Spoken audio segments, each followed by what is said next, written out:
chân akan pathian pek mi wal tha run in a lam tilim sia bang trang nem pan in kara o hong kapom lo na dot nak ve thadem tang adarin ma bang katua re ngak chap hil in kamit khi no piak tu simu chun mang e atling sang e katla cham mi atling sang e pum mi city loin pum khata kan sit sang lai o chan tlung tiang in chiat le chat som tri in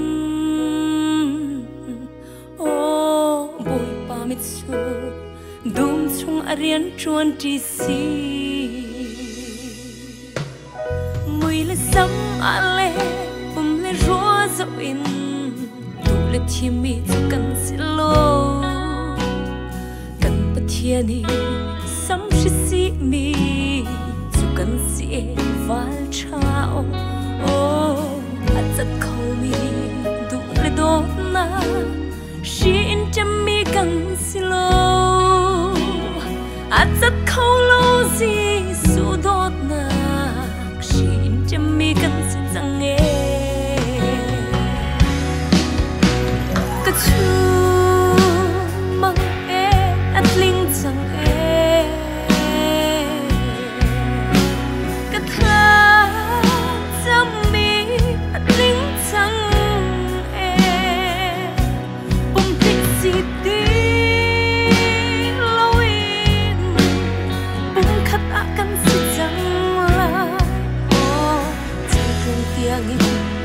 chiết lên chót sông chỉ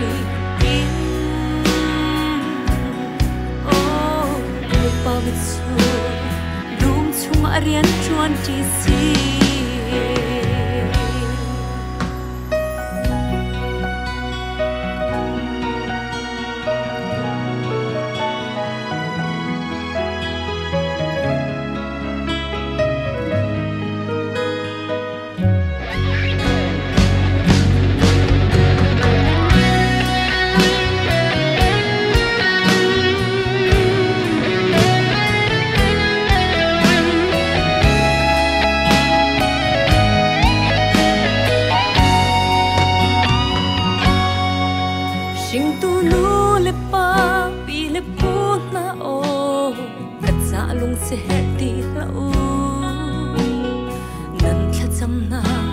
atling sang e pathian pek mi ro sung lo o lu le pale u le nau chan sut tung bang in dir tu do tu cha ka ngai chang mi hin chu lom nak mit khi tu aluang e ka chu